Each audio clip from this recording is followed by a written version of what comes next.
Невидена непрофесионалност, непотизам и неодговорност овој месец се случи во Националната установа за култура Завод и музеј Битола. По налог на директорката, група на момчиња, вклучително и незиниот син, биле ангажирани за откривање на мозаиците во античкиот локалитет Хераклеја Линкестис, иако според програмата тоа требало да се случи на почетокот на јуни.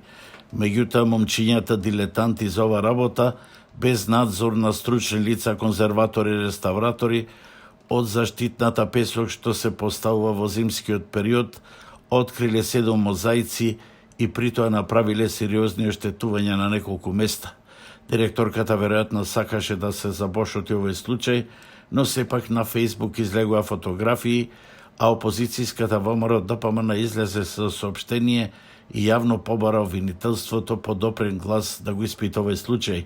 Неофицијално надлежниот конзерватор за мозаиците, кој бил на одмор, ден пред да започне откривката на мозаиците, директорката го известила со порака, иако активностите биле планирани за јуни. Сега тој треба да поднесе извештај до Министерството за култура. Екипата на Алфа 2 дена по телефони со порака ја бараше директорката за изјава, меѓутоа таа воопшто не се јавуваше. Денеска со своји најблиски соработници беше во античкиот локалитет, а на обезбедувањето му забрани да влеземе и да снимиме и оди средба со нашата репортерска екипа. За прв пат после 4 и повеќе децении вратите на Хераклеја Линкести за вашиот репортер денеска беа затворени, бидејќи директорката не сака да комуницира. Од проста причина нема што да даде одговор или не сака да даде одговор за состојбите со мозаиците, а допрва тоа треба да го утврдат обвинителството и пред се надлежните институции од областа на културата, начело со министерката.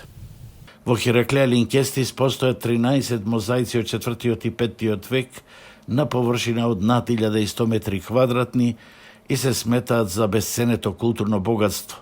Како ќе реагираат надлежните институции за направената штета, за непотизмот и самоволието на директорката, допрва ќе се види, особено што пред неколку недели и затај обезбедувањето и беше украден пиштол од музејските постановки, а манастирот Свети Ѓорги во Курбиново пола година го има затворено.